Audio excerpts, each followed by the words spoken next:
yang paling penting atau yang paling dasar. Jadi gini ceritanya teman-teman sekalian, kita juga nggak bisa bilang yang nggak penting ngafal tuh, yang penting tuh kita bisa memahami. Jadi gini brother dan sister sekalian, jadi gini bro, masalahnya adalah taksonomi Bloom itu seolah-olah adalah satu platform yang ketika atasnya itu mau dibangun, itu dibangun betul karena platform yang bawah sudah kokoh, sudah stabil gitu maksudnya. Sehingga ketika kita membangun yang kedua itu, kalau yang di bawah nggak stabil, itu berarti ada problematik nanti ke depannya. Nanti ke depannya bisa jadi mungkin dia kemudian cuma malas lalu nggak mau belajar, cuma dia bilang saya nggak mau ngafal karena saya cukup memahami aja. Padahal sebenarnya nggak ada yang dipahami kalau seseorang tuh nggak pernah untuk bisa mengingat atau bisa untuk memorization tadi, untuk bisa remember, recall dan segala macam.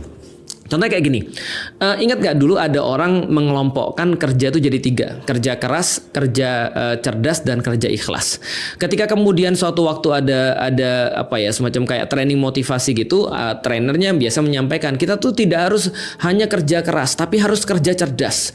Nah, kalau di atas kerja cerdas adalah kerja ikhlas. Problematikanya teman-teman sekalian, seseorang itu nggak akan bisa kerja cerdas kalau dia belum kerja keras. Kenapa? Karena kerja keras ini kayak menjadi requirement bagi orang untuk bisa masuk kepada kerja cerdas. Dia bisa melakukan itu dulu dengan fisiknya dia, sampai pada satu titik dia berpikir bahwasanya aku bisa melakukan lebih baik. Tapi bukannya dia nggak menguasai kerja keras gitu maksudnya. Kerja keras ini adalah kayak prerequisite ya, requirements untuk bisa orang tuh mengakses sebuah kerja cerdas. Dan kalau orang sudah bisa kerja cerdas, baru dia bisa menjadi kerja ikhlas. Dia jadi kayak wadah gitu maksudnya. Nah, maka sama, remember ini atau mengingat ini atau menghafal ini adalah sebuah dasar untuk bisa ditegakkan sebuah proses pembelajaran.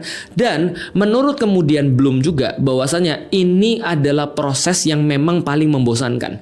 Membaca, rereading lagi, rereading lagi, rereading lagi, belajar lagi, membaca lagi, mengingat lagi. Bahkan sebelum kita ngerti ini apa sih maksudnya. Ingat gak dulu pas kita belajar matematik, kita belajar sin, cos, tan, kita cuma ngafal gitu kan ya. Lalu kemudian kita belajar tentang masalah algoritma, kita belajar tentang trigonometri, kita belajar tentang limit dan segala macam. Berapa banyak semua kayak formula, rumus yang kita hafal, yang kita nggak ngerti ini sebenarnya apa. Tapi hafalan ini menjadi sebuah dasar, karena di dalam hafalan itu terdapat sesuatu yang bersifat rigid, sesuatu yang bersifat kayak terus-menerus kita lakukan. Nah, ini pelatihannya susah.